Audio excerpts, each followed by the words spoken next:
ভিন রাজ্যে বাঙালিদের হেনস্থার অভিযোগ আজকে পথে নামছেন মমতা বন্দ্যোপাধ্যায়। রাজ্য জুড়ে ভাষা আন্দোলন তৃণমূল কংগ্রেসের। আজ বোলপুরে মহামিছিল করবেন তৃণমূল সুপ্রিমো। বোলপুরে টুরিস্ট লজ মোড় থেকে জামপনি বাস স্ট্যান্ড পর্যন্ত 2.5 কিলোমিটার পথ হাঁটবেন মমতা বন্দ্যোপাধ্যায়।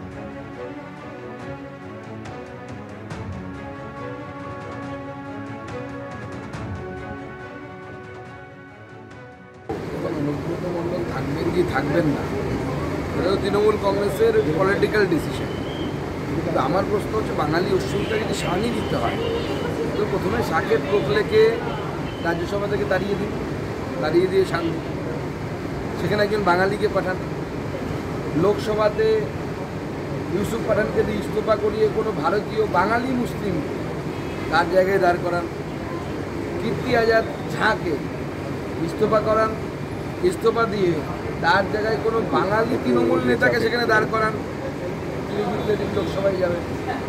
এমনকি শত্রুঘ্ন সিনহাকেও আমার মনে হয় তাহলে ইস্তফা দিয়ে তার জায়গায় বাঙালিকে দাঁড় করিয়ে বাঙালিকে পাঠানো উচিত, তাকে লোকসভাতে। মুখে বাঙালির কথা বলবেন আর ভোটে দাঁড় করানোর সময় অন্য কোথা থেকে লোক ভাড়া করে আনবেন যারা হয় মারাঠি, না হয় বিহারি, এটা চলতে পারে, না হয় গুজরাটি, এটা চলতে পারে। ওবিসি মামলায় কলকাতা হাইকোর্টের নির্দেশে কি বহাল রাখবে সর্বোচ্চ আদালত, নাকি প্রত্যাহার করা হবে স্থগিতাদেশ? ওবিসি মামলায় আজকে সর্বোচ্চ আদালত কি নির্দেশ দেবে? সুপ্রিম কোর্টে এই মামলার শুনানি রয়েছে আজ, তাহলে কি অবশেষে কাটবে জট?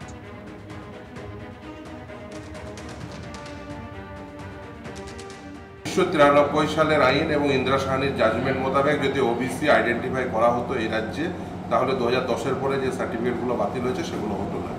কিন্তু এই সমস্যার সমাধান সহজেই করা সম্ভব যদি ইন্দিরা সাহানির জাজমেন্ট এবং 1993 সালের আইন মোতাবেক যদি ক্লাস অফ সিটিজেনকে আইডেন্টিফাই করে কমিশন, তাহলে সেটা সম্ভব।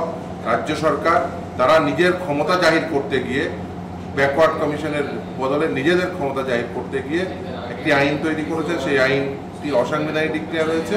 ইন্দিরা সাহানির জাজমেন্ট এবং 1993 সালের আইন মোতাবেক করলে সেটা হবে। এটা পুরোপুরি বেআইনি ভাবে হয়েছে, এইভাবে ওবিসি করা যায় না। 2010 সালের পর থেকে 2024 সাল পর্যন্ত যত ওবিসি সার্টিফিকেট সেগুলো সব বাতিল হিসাবে গণ্য হচ্ছে, এবং যে কমিউনিটিগুলো আলটিমেটলি ওবিসি সুবিধার আয়তার মধ্যে এসেছিল, হাইকোর্ট সেটাসাইড করে দেওয়ার পরে দেখা যাচ্ছে সেই 113টা কমিউনিটিকেই আবার 1.5 মাসের মধ্যে সার্ভে করে নোটিফাই করে বার করে দেওয়া হলো। তাই জন্য হাইকোর্ট আবার স্টে দিয়েছে সেই নোটিফিকেশনগুলোর উপর। সুপ্রিম কোর্ট মামলাটা নিয়েছে, কিন্তু কোনো স্টে অর্ডার এখনো অবধি গ্রান্ট করেনি। কালকে মামলাটা ওঠার পরে আমরা যা আমাদের তরফ থেকে যা সিনিয়ররা থাকবেন আমরাও থাকবো, দেখা যাক কি হয়। আর এই ওবিসি সংরক্ষণে বিতর্ক চলছে গত 1 বছর ধরে। সরকারি চাকরিতে ওবিসিদের 17% সংরক্ষণ করেছিল রাজ্য সরকার। এই নিয়ে কলকাতা হাইকোর্টে জনস্বার্থ মামলা দায়ের করা হয়।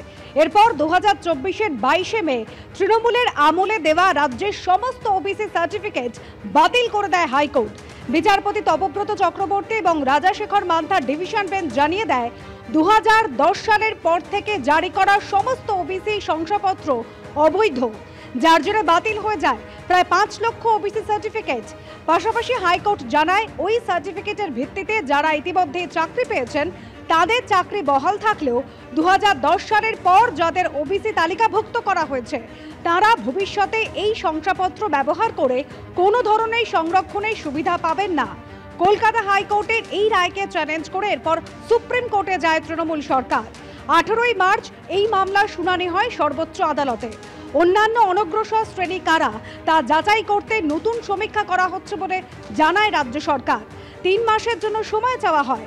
সুপ্রিম কোর্ট সেই আবেদন মঞ্জুর করে। আর এই প্রেক্ষাপটে রাজ্য সরকারের তরফে নতুন করে ওবিসি তালিকা প্রকাশ করা হয়। এরপর গত 17 জুন রাজ্য সরকারের নতুন ওবিসি বিজ্ঞপ্তিতে অন্তর্বর্তী স্থগিতাদেশ দিয়ে কড়া মন্তব্য করে কলকাতা হাইকোর্টের বিচারপতি তপব্রত চক্রবর্তী এবং বিচারপতি রাজাশেখর মান্থার ডিভিশন বেঞ্চ। তারা বলেন, আদালতের নির্দেশ অমান্য করেছে রাজ্য সরকার, আইন মেনে জারি করা হয়নি বিজ্ঞপ্তি। আবার 26শে জুন বিচারপতি রাজাশেখর মান্থা বলেন, আদালত এটা আশা করে যে ওবিসি সংক্রান্ত মামলায় কলকাতা হাইকোর্ট যে রায় দিয়েছে রাজ্য সেটা অক্ষরে অক্ষরে পালন করবে। টুকুই বলবো, ওবিসি এর মাধ্যমে ব্যাকডোর দিয়ে ধর্মের ভিত্তিতে সংরক্ষণ দেওয়ার চেষ্টা মমতা বন্দ্যোপাধ্যায় এবং টিএমসি করেছে। তাদের উদ্দেশ্য একটাই, সেটা হচ্ছে মুসলিম সমাজের ভোট ব্যাংককে ক্যাটার করার জন্য, মুসলিম সমাজকে চাকরি দেওয়ার জন্য, মুসলিম সমাজের অফিসারদেরকে থানায় বসানোর জন্য এই চক্রান্ত মমতা বন্দ্যোপাধ্যায়ের তরফ থেকে চলছে। পদার্থ সরকার দুর্নীতি করে সবসময়তে, বেআইনি কাজ করে সবসময়তে, হাইকোর্টে ধরা পড়েছে, সুপ্রিম কোর্টে গিয়ে তার যা ওরা এজাহার দেবে, কিন্তু তার জন্য মানুষের হয়রানির শিকার হতে হচ্ছে এবং ছেলে মেয়েদের ভবিষ্যৎ, তারা প্রজন্ম থেকে ধ্বংস করার ব্যবস্থা হচ্ছে, এ কখনো মেনে নেওয়া যেতে পারে না। প্রশাসনিক বিষয়, মুখ্যমন্ত্রী জট খুলতে চাইছেন আর একটা অংশ এই জটটাকে বাড়াতে চাইছে, দেখা যাক কোর্ট কি হয়।